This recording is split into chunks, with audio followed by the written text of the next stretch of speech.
The first 5 years of my career, I was inmate number one, and bad guy number one, and mean Chicano dude number one. And I remember the first time I was interviewed, I've been doing it for 5 years, and this lady came up and said, "Don't you feel you're being stereotyped?" And I said, "As what?" And she said, "Well, you're always playing the mean Chicano dude with tattoos."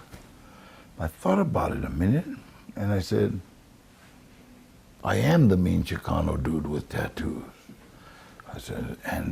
I said, somebody finally got it right. You know, they're not using Ricky Schroeder to play the mean Chicano dude with tattoos. You know, it's like, I was a mean Chicano dude with tattoos.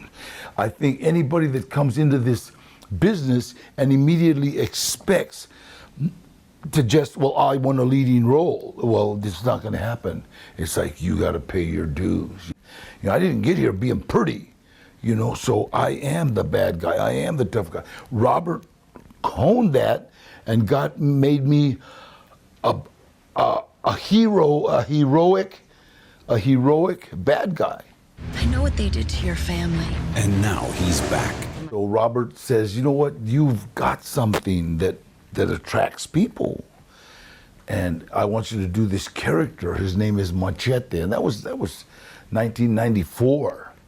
You know, but that's where the idea was born in '94, and you know, I just, oh sure, I'd love to. And then we just talked about it and talked about it. We named the character in Spy Kids Uncle Machete, and then in when they needed a fake trailer for Grindhouse, they did Machete, and then the audiences demanded, "Nobody knows Machete."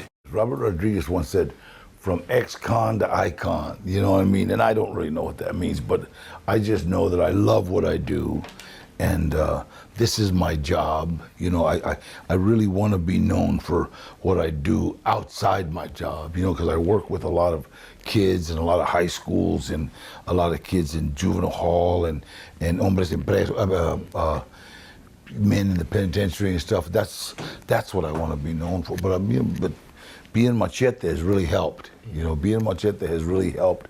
Latinos today, I honestly believe, can do anything they want. And I think what we're bestowing now is, before we had the idea that, well, I can only do this and I can only do that. I honestly believe that now we're saying, I would rather shoot for the moon and miss than aim for the gutter and make it. Machete don't tweet. I never believed I'd be getting out of prison. You know what I mean? So, and then I thought inmate number one was fine. You know what I mean? And then they told me, "Aren't you afraid of being stabbed?" What is that? I didn't know what it was. And I just been working. I'm in love with my life. I love what I do. I have 3 beautiful children. I got Danielle, Gilbert, and Danny Boy, and they're great kids. And he's like, I owe it all to this industry, you know, because really, you know, by the grace of God, I mean, I should still be in prison.